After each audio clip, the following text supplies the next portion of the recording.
E nós vamos, hoje, então, estar falando sobre os avanços e desafios para o enfrentamento à LGBTfobia. Esse é o terceiro dia de um curso inicial que nós estamos promovendo, principalmente as coordenações municipais, estaduais e pessoas afiliadas à Aliança. Este curso será gravado e vai estar sendo disponível no YouTube.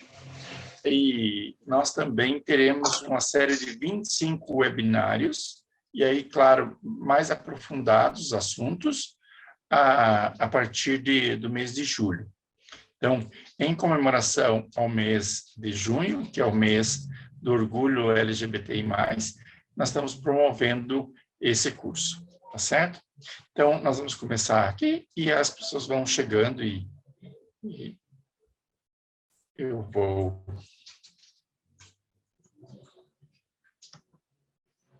Então, só me apresentando para as pessoas que não me conhecem ainda. Então, eu sou graduado em Letras,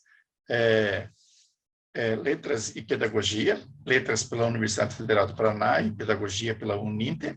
Sou especialista em Sexualidade Humana, sou especialista em Dinâmica dos Grupos, sou mestre em Filosofia, a minha dissertação foi Ética e Sexualidade, sou doutor em Educação, fiz um pós-doutorado na Unicinos, onde eu discuti as questões da educação e o marco normativo para a diversidade, e atualmente estou fazendo um outro pós-doutorado na Universidade Federal do Paraná, onde eu estou estudando Cultura e História com Lev Vygotsky.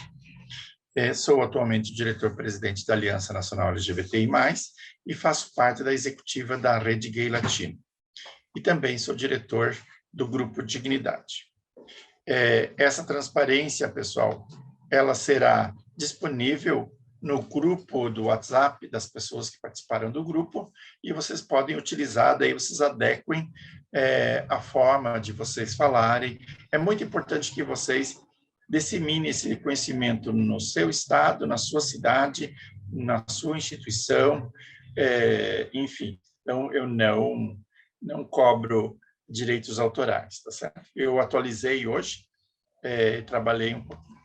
Aqui eu quero mostrar para vocês como é importante a gente lutar pelo amor da nossa vida. Esse é meu esposo, David, nós estamos casados há 31 anos. O meu filho mais velho, o Alisson, tem 20 anos, é acadêmico de Educação Física. A Jéssica está concluindo o ensino médio. E o Felipe, que tem 16 anos. Então, só para dizer que é muito importante a gente lutar pela família da gente. Então, nós não somos contra a família, nós somos contra a discriminação que existe nas famílias. O que eu vou estar falando um pouquinho? Estou apresentando o Grupo Dignidade, Aliança Nacional, Rede Gay Latino, a situação, problema, que é os desafios, algumas conquistas e o que nós precisamos. Então, o Grupo Dignidade foi fundado aqui em Curitiba, em 14 de março de 1992, em Curitiba.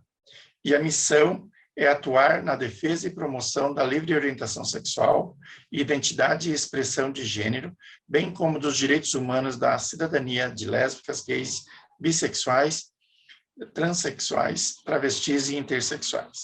E a gente utiliza a sigla LGBTI+. Nós temos uma diretoria, um conselho consultivo, um conselho fiscal e os afiliados. Inclusive, eu sugiro que vocês fundem no seu município, no seu estado, organizações, que é muito importante a gente ter um grupo estruturado. Claro que você também pode se organizar através da coordenação municipal da aliança na sua cidade, e aí busquem a coordenação estadual do seu estado. A Aliança Nacional, eu já fiz uma apresentação no primeiro dia, só para mostrar aqui um resumo para as pessoas que não participaram segunda-feira. Então, nós temos uma diretoria executiva, nós temos uma assessoria de mobilização, integração e interação com a comunidade, um conselho consultivo, um conselho fiscal, um comitê de ética. Nós temos hoje 2.227 pessoas afiliadas. Nós temos representações estadual em cada uma das 27 unidades da federação. Nós temos coordenações municipais em cerca de 300 municípios. Se você ainda não é coordenador e não tem coordenação no seu município, entre em contato com a coordenação estadual e a gente vai discutir isso. A gente sempre fica em aberto e a gente pode ir nomeando. Nós temos 57 áreas temáticas e específicas de interesse. Inclusive, ontem foi muito bacana que eu conversei com a executiva e eles concordaram que nós temos que criar a área de formação para promover cursos. Então, no último dia, então, acho que é bacana, Gregory, de você preparar uma ficha de avaliação, de ver que curso as pessoas gostariam de fazer, para a gente continuar os cursos de formação. Nós temos vários grupos de trabalho, a nossa organização é pluripartidária, em torno de 47% dos afiliados da Aliança são afiliados a um partido político, dos 33 partidos, aqui tem um erro, dos 33 partidos existentes hoje no TSE, nós temos pessoas de 30 partidos políticos. Então, a gente não é de um partido só, nós temos vários partidos, tem de várias ideologias e o nosso foco é na promoção e defesa dos direitos humanos da nossa comunidade. A Rede Gay Latino é a nossa organização no âmbito da América Latina e é que nós temos uma parceria muito interessante que nos ajuda principalmente nas capacitações. Tem um conselho diretor, uma executiva, nós estamos em 22 países, a rede de gays latino-americanos, não é uma rede LGBTI+, porque na América Latina há uma briga muito grande entre as identidades e as orientações sexuais. E como a gente precisaria ser mais práticos, assim, de não brigar tanto entre a gente, então a gente resolveu só fazer com... aí tem outras redes, tem várias redes de pessoas trans, de pessoas, de mulheres, e a gente trabalha muito com a questão da resposta ao HIV e direito das pessoas LGBTI+. Temos 6 coordenações, nós temos a coordenação do México, América Central, do Brasil, a região andina, Caribe e o Cone Sul. Então, essa é a Rede Gay Latina. A situação problema. Então, eu vou passar de forma bem rápida, porque eu quero centrar muito nos nossos desafios. E hoje eu queria debater com vocês, e é muito importante que cada uma veja o que pode fazer, pessoal, porque é muita coisa. Hoje mesmo eu estava fazendo um curso, desde as 9 da manhã até agora, acabei o curso, um curso com o Facebook e o Instagram, que eles estão promovendo, e de captação de recurso, muito interessante, que nós temos muito trabalho para ser feito. Então, é muito bacana que cada pessoa pegue uma área ou alguma coisa para você fazer esse trabalho. Então, nós temos trabalho para todo mundo fazer. Então, aqui eu vou falar detalhadamente na sexta-feira, mas hoje só para mostrar a nossa prioridade 0, prioridade número 1 é a educação. Então, essa pesquisa nos deu como que é o ambiente educacional no Brasil. 73% da nossa comunidade sofre bullying, que é a violência continuada. São agredidos verbalmente com nomes de baixo calão. São chamados de viado, bicha, sapatão e outra... Fazer comigo. E outra... por favor, pudesse desligar o microfone. 36% são agredidos fisicamente e 60% se sente inseguro de ir para a escola no último ano por serem LGBTI+. Essa pesquisa é uma pesquisa que tem em torno de 150 páginas e olha, nós pegamos de um gay aqui, porque esse depoimento, na sexta-feira, a gente vai discutir muito sobre a educação, que é a minha área de estudo. Mas ela diz muito da gente, de vocês, de nós, da minha pessoa também. Olha o depoimento do menino. Muitas vezes ameaçado, separado e desamparado. Mesmo assim, continuei firme e forte, determinado a completar os anos que perdi por medo, insegurança e mais medo, com a esperança de que um dia as escolas sejam uma segunda casa, aonde além de se aprender sobre apenas fazer expressões matemáticas ou poemas arcaicos, mas também sobre a igualdade, sobre o respeito, sobre amar o próximo, porque é isso que deveria ser ensinado nas escolas, o respeito. Então, isso é um resumo que nós vamos estar fazendo na sexta-feira, que é a LGBTfobia na educação. Essa foi uma pesquisa com 1.200 adolescentes, e que foi para as pessoas da orientação sexual, gays e lésbicas e bissexuais, mas as pessoas trans, elas são praticamente expulsas das escolas. E nós temos que fazer um trabalho bem muito interessante. Um dos grandes desafios, a prioridade é a educação. Eu vou passar aqui de forma rapidinha, daí nós vamos discutir isso. Então, se vocês puderem ir pensando, e agora com essa pandemia, nós aprendemos que é fundamental a gente se utilizar dessas ferramentas. A intolerância religiosa.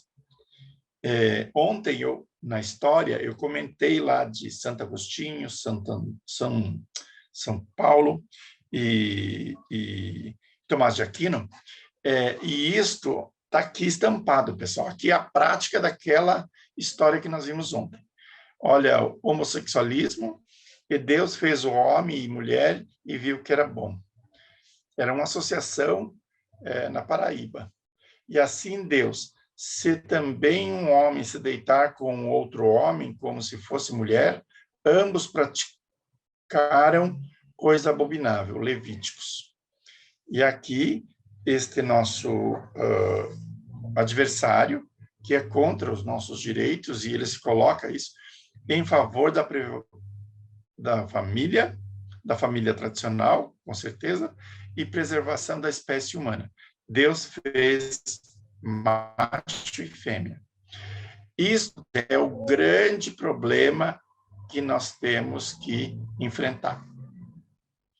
Olha aqui do padre mais popular aqui do nosso estado, o que ele falou sobre as pessoas trans.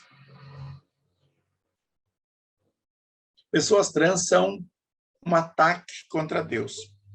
Vocês imaginem, para uma pessoa que viver num país que 90% das pessoas são cristãs, ouvir isto, ele não matou, esse padre não matou ninguém, mas ele afiou a faca de muitos. Foi o primeiro ano em toda a série histórica de assassinatos que as pessoas trans foram as pessoas que mais foram assassinadas, mais do que gays e lésbicas e bissexuais. Aí ele continua. Não quer dizer que eu estou aqui condenando ou mandando para o inferno de Dante Alighieri. O que eu estou dizendo é que nós não podemos dizer que está tudo bem. Não está bem. Deus criou o homem e a mulher. Então, tem aqui a observação, tem a prova que ele falou isso. Claro que nós temos que ter atitude sobre isso, nós temos que processar, nós temos que fazer... hoje, nós temos muito bem claro, saiu uma nota de repúdio e um processo, e já encaminha para o Ministério Público, a pessoa vai ter que se explicar, porque esse tipo de situação é o discurso de ódio. Como eu falei e repito, ele não matou ninguém, mas ele afiou a faca do assassino, porque a pessoa, o padre, o pastor, o deputado, o delegado, enfim, essas pessoas têm muito poder. E quando vem uma frase dessa para a nossa comunidade, é muito é muito forte e a gente tem que se organizar para enfrentar isso. Aqui um resumão, pessoal. Nós vamos estar vendo isso. Uma pessoa LGBTI+ é agredida no Brasil a cada 2 horas. A cada 19 horas, uma pessoa LGBTI é assassinada no Brasil. Então, não tem o que a gente falar. É isso. A taxa de suicídio de jovens homossexuais é uma das maiores do país. Não temos pesquisas no Brasil, então essa aqui é uma falta que nós temos que cobrar da academia, que faça pesquisa sobre suicídio, porque há um silêncio muito grande sobre suicídio. A gente sabe de casos, mas as pessoas não falam sobre isso.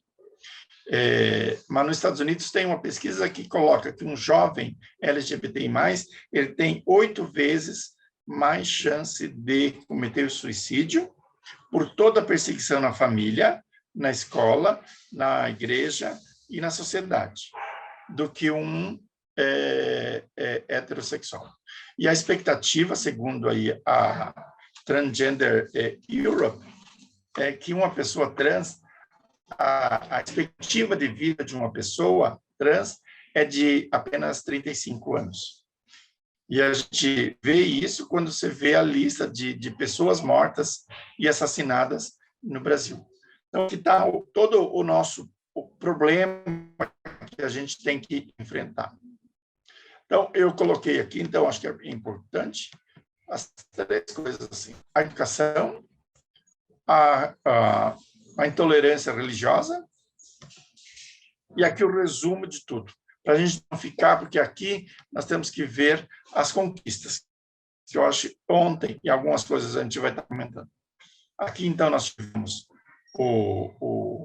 essa conquista histórica, que foi tudo muito bem planejado através do movimento LGBTI+. Aqui tem muitas mãos, tem muitos partidos, muitas pessoas, teve protagonismo de muitas pessoas. Claro que se uma pessoa falar, não, fui eu que fiz, fui eu. Pessoal, eu prefiro colocar que fomos nós. E teve muita gente, porque foi a partir, e eu assisti a sessão, pessoal, foram 2 dias, do dia 4 e 5 de maio de 2011, eu estava em Brasília. Todos os ministros e ministras citavam a visibilidade, as paradas, a organização, os dados, todos os 11 ministros e ministras citaram a doutora Maria Berenice, citaram as pesquisas, citaram as iniciativas no Congresso Nacional. Então, eu quero dizer bem, de forma muito tranquila, teve o governador que deu entrada, que foi o governador Sérgio Cabral, mas foi consultado todos os tribunais de justiça, então muita gente contribuiu e olha, isso que nós temos que pegar aqui, pessoal, ter esse livrinho aqui, que é a Constituição Federal, que diz que todos são iguais perante a lei e não haverá discriminação. E com esse princípio da igualdade, o princípio da liberdade e da segurança jurídica, a interpretação da Constituição diz que nós poderíamos casar. Aí, por uma iniciativa do deputado Jean Willis, que, inclusive, está voltando para o Brasil, e que é muito importante, inclusive teve toda uma live muito bacana, se filiou ao Partido dos Trabalhadores, e é muito importante, ele tomou a iniciativa de fazer um pedido ao CNJ que regulamentou. Então, no dia 14 de maio de 2013, através da resolução 175, dispõe sobre a habilitação e celebração do casamento, ou da conversão de uma união estável em casamento. entre pessoas do mesmo sexo. Pessoal, eu pedia para desligar o microfone. Aqui, a questão da adoção. Por isso que eu coloquei a foto lá. Os nossos 3 filhos, a gente conseguiu, tem o meu esposo, e a gente conseguiu através na ação no Supremo Tribunal Federal. E a presidente, à época, Carmen Lúcia, fez essa fala linda. A união estável entre pessoas do mesmo sexo, sinônimo perfeito de família. Então, olha, pode ver aqui do Paraná, e foi a nossa reclamação que a gente fez no dia 5 de março. Aí a questão das pessoas trans, a Gisele, o direito da autodeclaração de gênero, retificação do registro, sem precisar laudo psicológico, psiquiátrico e cirurgia da resignação sexual, que a gente fala popularmente mudança de sexo. Então, foi a conquista. A questão da criminalização, eu estou passando rápido, que isso que eu passei ontem, mas acho que é importante para a gente discutir qual que é o nosso desafio. A questão da doação de sangue, então, qualquer pessoa que tiver doar sangue, que não tenha prática de risco, pode, em qualquer hemocentro de qualquer parte do país, pode doar sangue. A questão da escola sem partido, eu coloquei no início, o nosso maior problema, nós precisamos exigir que as escolas apliquem a Lei 13.185 de 2014, que coloca que todas as escolas têm que ter um programa de anti-bullying, anti-violência sistemática. E essa questão de ideologia de gênero, toda ela foi reprovada pelo próprio Supremo Tribunal Federal nas decisões. Mas, mesmo assim, eu acho que aqui é interessante de ver as pessoas no município. Se tiver um vereador, uma vereadora, que proponha um projeto, ele é inconstitucional. Então, é muito importante, aí nós já temos os pareceres prontos da nossa área jurídica, que podem mandar para vocês fazerem distribuir para os outros vereadores, porque sempre aparecem aqueles projetos assim, contra a nossa comunidade. Aqui a portaria, então, todas as escolas devem aceitar a questão do nome social, inclusive para as pessoas trans com menos de 18 anos.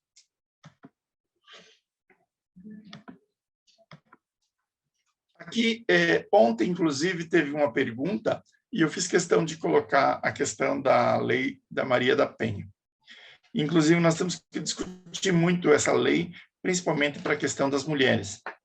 Então, em 2006, 5 anos antes do Brasil reconhecer a união estável entre pessoas do mesmo sexo, foi sancionada a lei que protege contra a violência doméstica, e aí inclui as mulheres lésbicas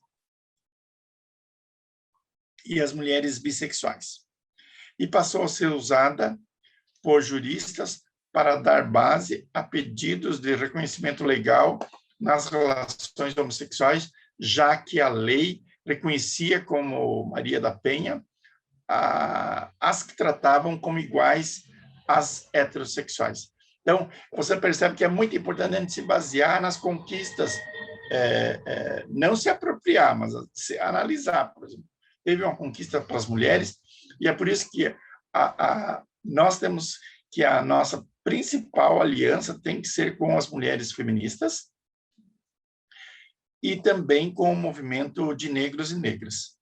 Ao longo do tempo, as decisões jurídicas fizeram as mulheres trans entrarem na proteção oferecida por esta lei. Então, a Lei Maria da Penha também é fundamental para as questões da nossa comunidade.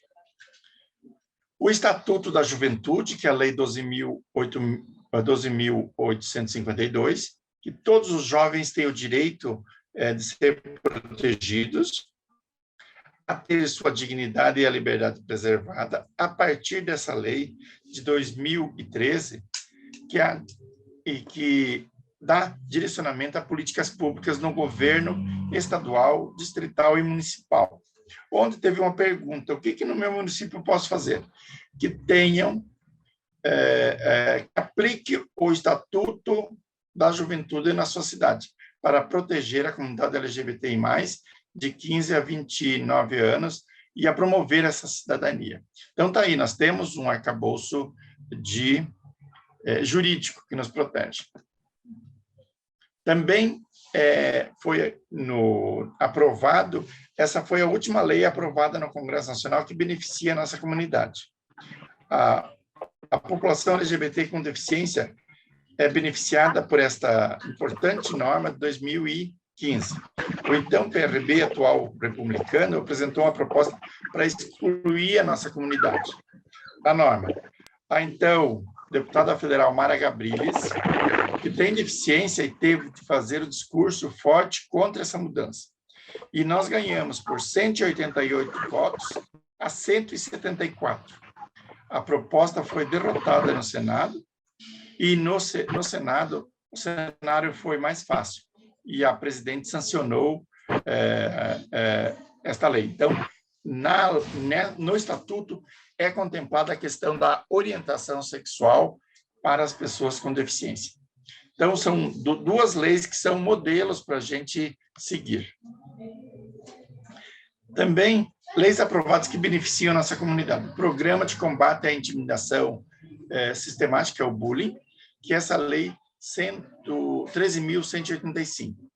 A lei de 2005 não cita diretamente LGBTI, mas, a partir dela, toda instituição de ensino público, em particular no Brasil, é obrigada a prevenir toda forma de bullying e atuar para solucionar os casos desse tipo de ataque, inclusive o cyberbullying. Então, eu vejo muitas vezes nos grupos que as pessoas você não pode sofrer bullying no teu Instagram, no teu Facebook. Hoje nós discutimos muito, inclusive com essas plataformas. Você tem que fazer a denúncia, você tem que fazer um belo print e fazer um boletim de ocorrência se for ofensivo a tua pessoa. O que nós precisamos? E aí eu volto novamente para o nosso livrinho aqui, pessoal. É o Cumpra-se. Cumpram-se as decisões mais recentes do STF e a contestação de iniciativas inconstitucionais por parte do Executivo e do Legislativo. Então, isso nos municípios, nos estados e na União. Por isso que a gente tem conseguido segurar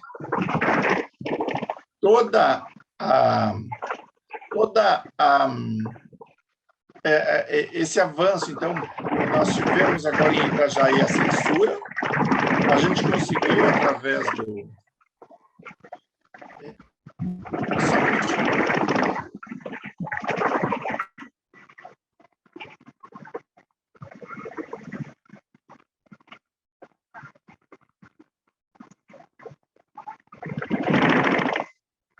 Eu só pediria, pessoal, esse barulho está atrapalhando.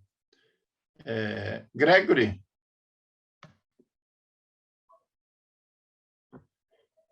Ok. Ok. Então, a ideia, pessoal, que nós precisamos é fazer cumprir a Constituição Federal.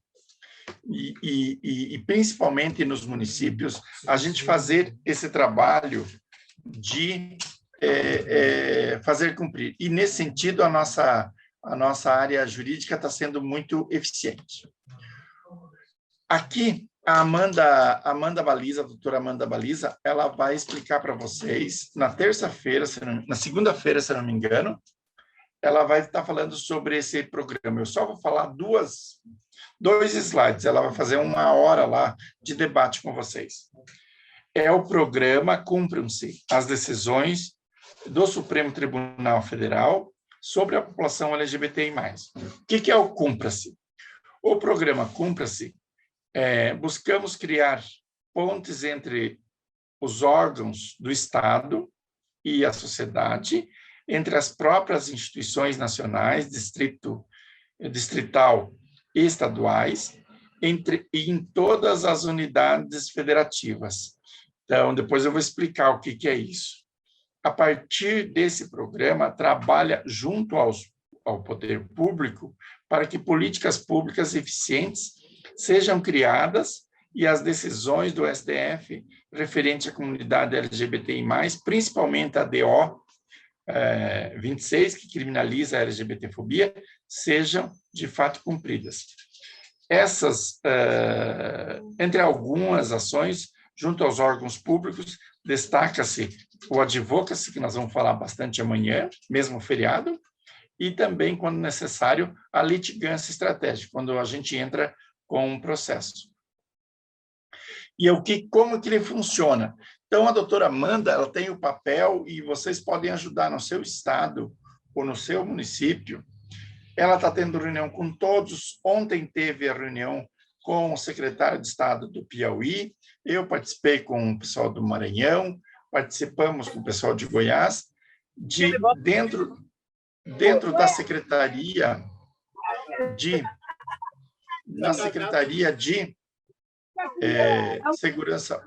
Segurança Pública. Não é bem feito, né? Muito. E meus bofs mandam do lado, meu bof meio. Eu só pediria para o Gregory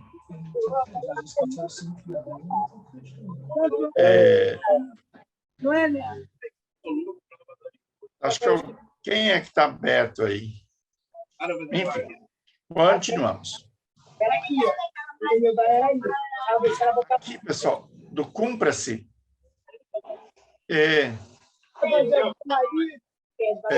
trabalhar com a Secretaria de Segurança Pública para ter um GT. Então, nós estamos tendo reunião com os secretários de Estado para que crie um grupo para que tenha no boletim de ocorrência a questão da LGBTfobia, tá certo? Também, nas defensorias públicas,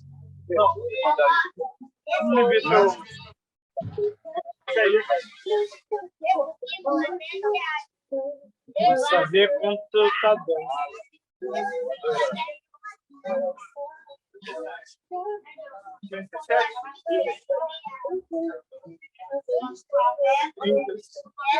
Deixa mais 3 pagas. Mais 3 pagas. Pessoal, eu só peço desculpa, que nós estamos gravando e essa está atrapalhando. E nós estamos também juntamente com as defensorias públicas. Então, a Defensoria Pública, inclusive agora, no Rio Grande do Sul, acabou de criar um núcleo específico para a comunidade LGBTI+. Certo? E também o Ministério Público ter comissões. Então, esses três entidades, Secretaria de Segurança Pública, Defensorias Públicas, de criar comissões ou núcleos. E também, em todos os estados, nós temos conselhos e comitês estaduais, para a gente fazer cumprir as decisões do STF. Então, isto é o programa Cumpra-se. E a gente tem tido um sucesso. Na segunda-feira, a doutora Amanda vai apresentar o mapa do Brasil, como que está em cada país, em cada estado, para fazer esse trabalho que é fundamental para a gente. Tá certo?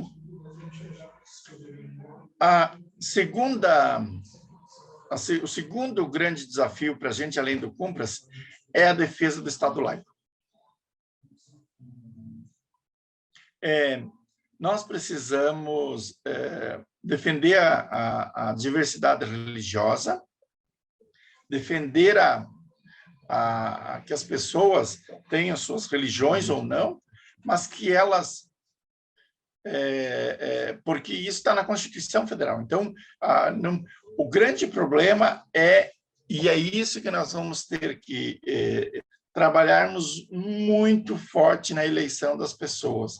Nós vamos ter que ter unidade, nós vamos ter que estabelecer estratégias para eleger candidaturas que defendam o Estado laico, pessoal. Eu peço para vocês, não votem em gente que usa Deus ou usa a palavra família como plataforma eleitoral. A gente tem que defender todas as famílias e a gente tem que defender o Estado laico. Eu falo isso de coração, porque sou um cristão, mas eu não posso, em hipótese alguma, colocar o meu credo, a minha religião na frente, porque senão nós vamos começar uma guerra. Então, a questão da defesa do Estado laico, para nós, é um pilar. Então, é por isso que nós, inclusive, participamos com o movimento do Estado laico. Aqui, de a gente estudar todas as... Nós temos muitas decisões, nós temos uma área muito bacana, a área internacional, inclusive agora a Ana Lodge falou em nome da Aliança, no Mercosul, na RAD, na reunião de altas autoridades, que nós temos muitas legislações, muitos acordos internacionais que o Brasil ratificou, quer dizer, e é lei aqui dentro no Brasil. Então, tanto as decisões da ONU como a OEA, é muito importante que a gente possa estar seguindo. Tudo bem? Aqui, nós precisamos mais pesquisas. Por isso, nós temos, inclusive, um site que é o Observatório LGBTI+, onde a gente coloca todas as pesquisas. Porque nós temos que ter evidências. Ontem eu comentei nas respostas que as pessoas faziam perguntas, não é mimimi. Você ser chamado de sapatão, de traveco, de viado ou de bicha, isso não é mimimi, pessoal. Isso nós precisamos de que as universidades, os cursos de humanas pesquisem isso. Nós temos que ter evidências, nós temos que ter pesquisas amplas na sociedade para provar para as pessoas. Embora, inclusive, hoje eu estava assistindo uma médica na CPI, eu vi que é um absurdo a gente não acreditar na ciência, é um absurdo. A gente tem que acreditar na ciência, acreditar na pesquisa. Então, nesse sentido, para fundamentar os nossos pedidos. Então, a gente tem que se agarrar, sim, na ciência, ela também pode nos ajudar muito. A outra questão, aí vinculando com a questão da educação. Nós precisamos fazer inclusão educacional da nossa comunidade. Por isso, nós estamos com 2 programas. Um é para o ensino fundamental e médio. Nós estamos com um convênio bem bacana e, a partir, eu acho que em 3 meses, nós vamos estar vendo bolsas para as pessoas concluir o ensino médio e o ensino fundamental em 6 meses, online, à distância, para que as pessoas concluam o ensino fundamental e médio. E aí também a inclusão no programa Bruna Valim, que são bolsa de estudo para as pessoas estudarem, fazerem curso superior. E a gente sabe que nós temos que entrar nos programas nacionais, como o Enem, mas muitas pessoas não acabam passando. Então, a gente precisa conseguir bolsas em universidades e faculdades particulares, e é isso que nós estamos fazendo para que a gente faça uma inclusão realmente educacional. E aí a formação, que é isso que nós estamos fazendo aqui hoje. E nós vamos fazer essas 2 semanas formação. Eu acho que nós temos que formar um batalhão, pessoal. Nós precisamos de muita gente trabalhando. Eu estou amando entrar no Instagram, amando lá no Facebook, todo mundo falando, meu filho é gay, a minha filha é lésbica, a minha filha é trans, tudo arco-íris. Mas nós precisamos sair tem que estar lá também, mas também essas pessoas têm que se organizar para reivindicar com os prefeitos e prefeitas, nas câmaras de vereadores, com os deputados estaduais, as deputadas estaduais, governador, governadora, e também chegar nos ministros, nós precisamos chegar em Brasília. E é só através da formação. Nós precisamos muitos ativistas, muitos militantes, e aí eu faço uma separação interessante que eu tenho lido sobre isso. Ativista, você pode ser ativista autônomo, você não precisa estar ligado a uma rede. Mas quando você está dentro de uma rede, daí você tem algo a seguir, daí você é um militante. Todo ativista é militante, mas nem todo ativista é um militante. Então, nós precisamos ter formação, discutir bastante, entrar em acordos, nós temos que ter unidade na ação. Então, a formação para a gente ela é fundamental. E aí, nós temos a questão da empregabilidade. Inclusive, a Aliança vai ter um projeto muito bacana. Dia 5 vai ser o lançamento, um programa de empregabilidade, principalmente para a juventude. Todo mundo precisa de emprego, né? Adulto, idoso, todo mundo precisa de emprego. Quer dizer, o idoso tinha que ter uma aposentadoria justa. Mas nós estamos com um programa bem interessante, em parceria com o Facebook e Instagram, de capacitação de jovens e adultos e todo mundo que tenha para a questão da empregabilidade. Precisamos fazer parceria, sim, com o segundo setor, com as empresas, de sensibilizar para que as pessoas façam isso. E nós temos já iniciativa no Brasil, como o Transemprego, nós temos feira de diversidades, e a gente tem que fazer essas alianças para a empregabilidade para as pessoas. E aí eu já estou concluindo.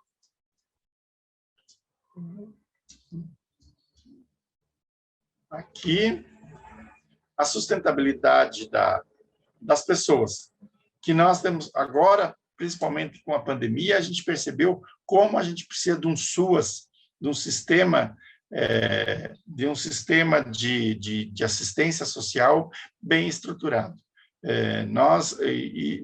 No primeiro momento foi um caos, porque não estava estruturado. Agora, não sei, aqui pelo menos em Curitiba e no Paraná, nós estamos com os CREAS e os CRAS estão fazendo um trabalho bem bacana, mas no primeiro momento a gente teve que fazer campanha para dar alimento para as pessoas.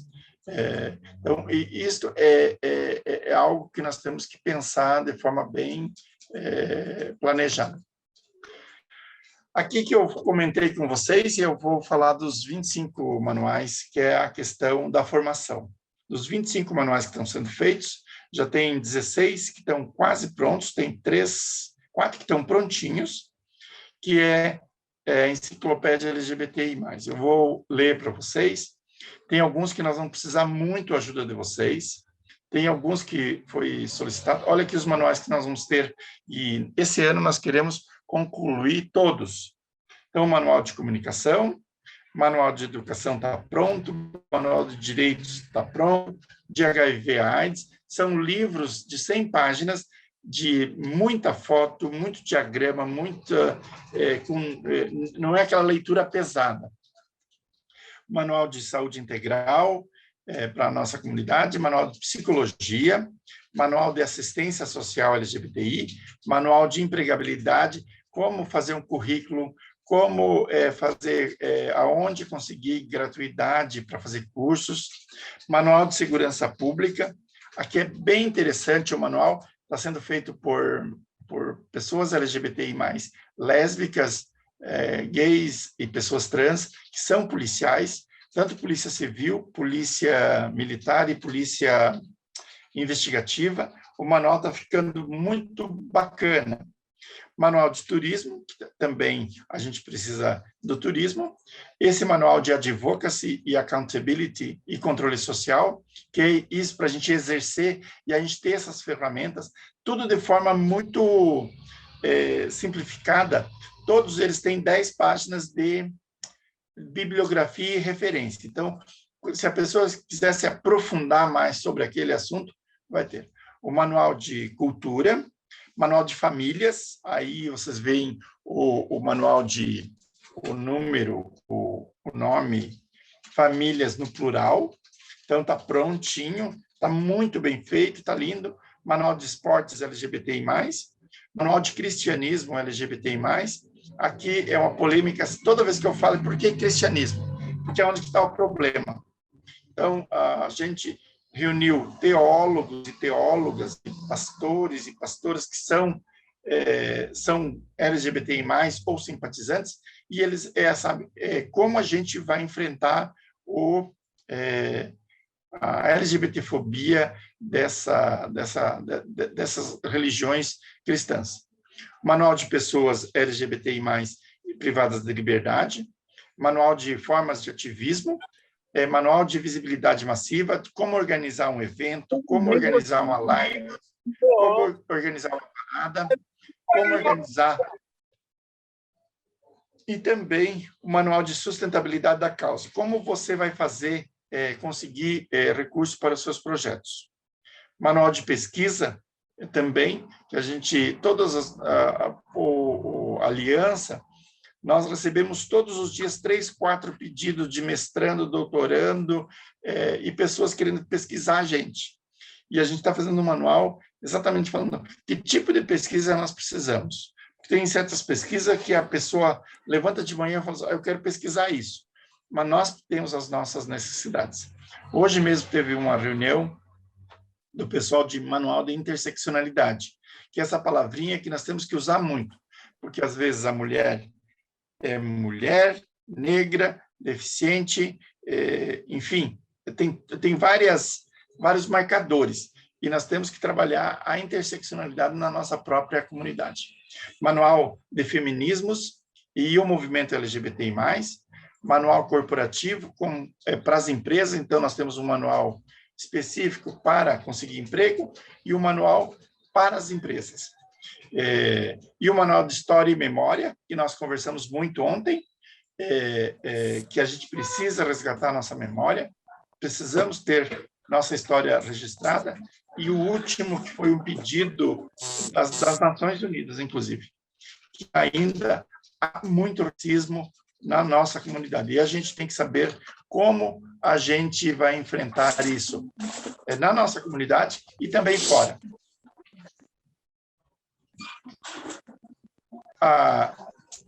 O desafio é de nós, tanto cumpra-se com uma central de denúncias, vocês vão ter uma aula bem bacana que vai ser explicado como é que funciona o fluxo da central de denúncias. Então, qualquer pessoa que for discriminada, entra lá, e aí hoje nós temos em torno de 130 advogados e advogadas, e em 48 horas vão dar uma resposta. Então, é muito importante que você não... Porque, às vezes, a pessoa quer ligar para o Tony. Eu não sei responder. Tem algumas coisas que eu não sou da área do direito. Isso tem que verificar, analisar as provas, o que tem, e, então, a pessoa vai ter uma resposta bem concreta. Então, o desafio é da gente que as pessoas denunciem. As pessoas não podem ficar caladas. Certo? A plataforma do respeito nós vamos fazer o seminário, inclusive o Gregory está coordenando, vamos fazer um seminário, nós estamos pensando de 1 a 2 dias de programação sobre como a gente vai ganhar a comunicação. O nome, pessoal, da plataforma do respeito seria o Gabinete do Amor, mas daí nós achamos que não ficaria muito bem esse nome, e aí então a gente vai fazer o nome Plataforma do Respeito, que é como a gente vai se comunicar, que hoje nós temos uma comunicação muito esparsa. A gente, por exemplo, quando surgiu aquele movimento do kit gay, a gente fazia nota de repúdio, nós não tivemos uma comunicação, e aquele discurso ganhou a sociedade, sabe? Todo mundo acreditava no kit gay. Então, agora nós estamos nos preparando para que, quando saia alguma fake news, a gente tenha uma resposta muito estudada. Então, nós temos um consultor, que é fazendo um plano extremamente audacioso e nós queremos campanhas. Então, tem alguma coisa que nós estamos percebendo que está vindo, a gente vai responder de forma enfática com os ministérios públicos, com as defensorias públicas, com a Secretaria de Segurança Pública, para enfrentar isso. Então, isso nós estamos chamando de plataforma de respeito, que vamos ter que ganhar a comunicação, e principalmente a comunicação nas mídias sociais, porque as mídias tradicionais, como TV e jornais, a gente tem percebido que a LGBTfobia nesses veículos, a não ser os programas policiais e os programas de religiosos fundamentalistas, em geral, eles têm nos respeitado. E quando a gente pede direito de resposta, nos dão, enfim. Inclusive, eu chamo as pessoas que queiram ajudar o Gregory a construir esse seminário com especialistas em comunicação para nos ajudar em parceria com todas as plataformas e apps que existem hoje no Brasil. Essa é a outra e a penúltima questão. Nós precisamos nos organizar para as eleições de 2022. Nós precisamos que cada pessoa saia candidato, se mobilize. Eu sei que é um desgaste pessoal, você sair candidato, muito complicado. Mas nós já vamos começar a partir de setembro a capacitação das nossas candidaturas, já está aberto as inscrições para pessoas que querem sair candidatos, para que tenham uma forma de atuar em favor dos direitos humanos, em favor da diversidade. Nós precisamos estar em todas as câmaras municipais, nas prefeituras, nas assembleias legislativas, no Congresso Nacional, tanto na Câmara como no Senado. Nós precisamos estar e com a plataforma bem elaborada para todas as candidaturas a presidente, à presidência da República. Porque nós fomos motivo de escárnio nas últimas eleições. E a gente precisa ter orgulho, e essas paradas, toda essa força das paradas, a força do nosso movimento, que a gente coloque lá, pelo menos 10% das nossas câmaras tem que ter pessoas lá que representem. Claro que eu fiquei muito triste e preocupado com aquela reportagem das pessoas trans, que nós elegemos 104 pessoas LGBTI+, para as câmaras municipais, e 3 prefeitos. Mas, e as 28 trans, que as 28 pessoas trans estão sendo perseguidas. Mas é isso que incomoda as pessoas, o patriarcado. E a gente viu nitidamente no Fantástico, quem não assistiu, assistam, que nós temos que nos unir e defender a nossa comunidade. A gente pode ter diferenças com pessoas trans, com as lésbicas, com gays, bissexuais, intersexuais, não binários, mas o que nos une é a discriminação e a violência.